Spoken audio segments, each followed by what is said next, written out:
Hello everyone, welcome. Now today's kind of a funny one, but I guess this is a two-part. Does Putin ride bears? No, of course. I'm sorry. This is just I don't know. I just thought this was pretty funny. Propagandists have staged and doctored, whatever that says, photos apparently in order to bolster Russia's presidential image. Just, man, that's beautiful. Anyway, claim a photograph shows Russian President Vladimir Putin riding a bear. Yes, it does. It's false. The origin of this in March 2022, as Russia continued its deadly attack on Ukraine, an old picture supposedly showing Russia President Vladimir Putin riding a bear was recirculated on social media. It looks like pretty real, though, can't lie. Look at that. It's not a genuine photograph, but a digitally compensate created by combining at least two different pictures. Oh, okay. The image of Putin, for example, was taken from a different picture that showed Russian president riding a horse in 2009. Here's a comparison of the genuine photograph left and the doctored image right. Yeah, now I can see it. So this one does look pretty cool.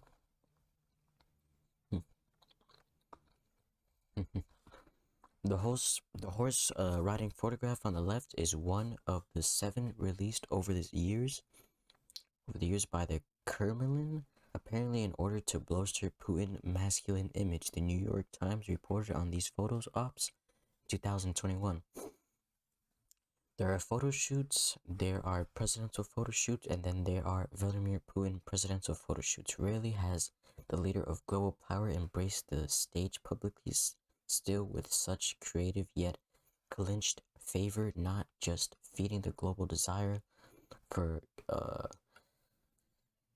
I'm not even gonna try to say that, for cartage of himself, but actually creating it.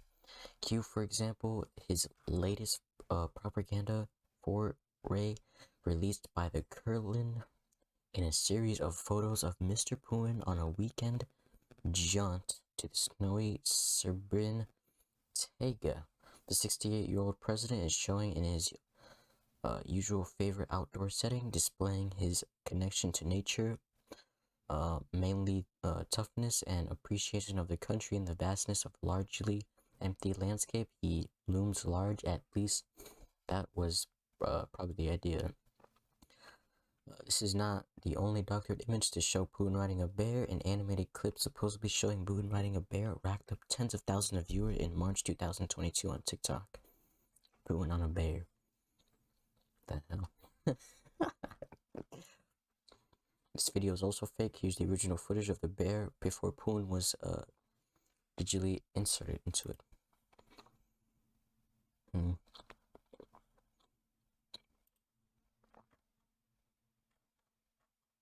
Interesting. Oh, okay, that's it. Okay, so I must warn you guys before reading this. This is very dark. If you can't handle dark things, then I wouldn't recommend staying tuned. But if you are interested, and then I'm gonna read it. So by the way, I'm gonna be using, instead of this word right here, I'm going to be using "go to sleep forever." It's not as a joke. I just don't want to say the word. Okay. So, pregnant woman baby, go to sleep forever after Russia's bombed maternity ward. A pregnant woman and her baby have after Russia bombed the maternity hospital where she was meant to give birth. Goddamn. Holy shit, and that's brutal, bro. I don't let's not show that too much. Whatever that says. Melitopol, Ukraine AP. Pregnant woman and her baby have after Russia bombed the hospital where she was meant to give birth. The Associated Press has learned images of the woman being rushed to an ambulance on a stretcher has circled the world, empathizing the horror of an attack on humanity's most innocent. In video and photos shot Wednesday by AP journalists after the attack on the hospital, the woman was seen stroking her abdomen as rescuers rushed her through the rubble in the besieged city of Mariupol. Her blenched face, I'm so sorry, her blenched face mirroring her shock at what just happened, and it was among the most brutal moments so far in Russia now 19-year-old war on Ukraine. The woman was rushed to another hospital, yet closer to the front line, where doctors labored to keep her alive. Realizing she was losing her baby, medics said she cried out, "Yeah!" Surgeon Timur Marin found the woman's detached. Medics, you guys can read it, right? I'm not gonna say that. Medics delivered the baby via C-section, but it showed no sign of life, the surgeon said. Then they focused on the mother. More than 30 minutes of resurrection, I'm assuming it was, of the mother didn't produce results, Marin said. Sadly, both died. In the chaos after Wednesday airstrike, medics didn't have time to get the woman's name before her husband and father came to take away her body, yeah. At least someone came to retrieve her, they said, so she didn't end up in the mass graves being dug for many of Mariupol's growing number of people that have gone to sleep forever. Accused of war crimes, Russia's official claimed the military hospital had been taken over by Ukraine extremists to use as a base, and that no patients or medics were left inside. Russia's ambassador to the UN and the Russian embassy in London called the images fake news. Associated Press journalists who have been reporting from inside black-added Mariupol since early in the war documented the attack and saw the victims and damage firsthand. They shot videos and photos of several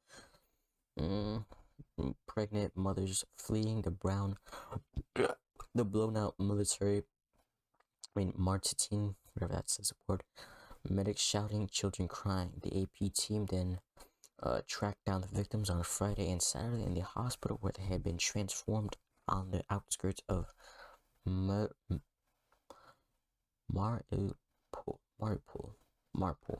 I don't know what that's. In a city that's been without food supplies, water, power, or heat for more than a week, electricity for emergency generators is reserved for operating rooms.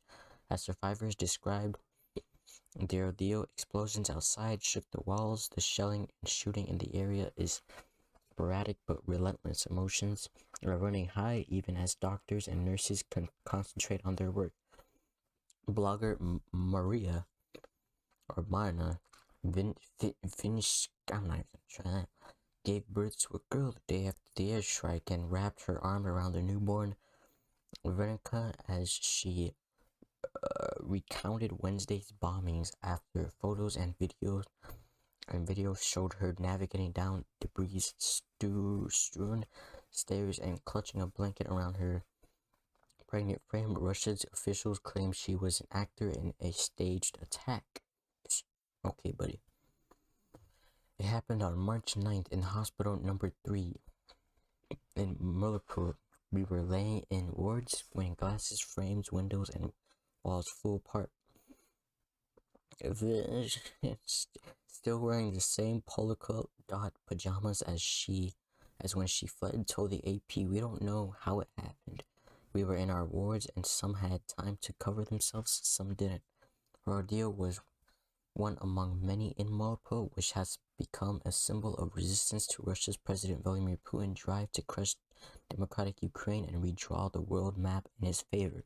The failure to subordinate Mariupol has pushed Russian forces to broaden their fence elsewhere in Ukraine. Meanwhile, the Azov Sea port city of 430,000 key to creating a land bridge from Russia to Russian anxiety. Jesus, I need to learn how to read these complicated words. Crimea is slowly starving. Yes. In the makeshift new military ward, each is this a military? Not knowing. says mattertiny. Lord, each approaching childbirth brings new tension. All birthing mothers have lived through so much, said Nurse Olga. Why are these words so complicated? Why do you have to have such a complicated last name? Like, whose last name has like 12 letters in it, man? Whatever. One of the distraught mothers lost some of her toes in the bombing. Medics performed a C-section on her Friday, carefully pulling out the daughter and rubbing the newborn vigorously to simulate signs of life. After a few breath seconds, the baby cries. Nice. Cheers of joy resonate through the room. Newborn cries, her mother cries, and medical workers wipe the tears from their eyes. I am very glad. Hope you have a wonderful day, and yeah, I hope I caught you up on some news.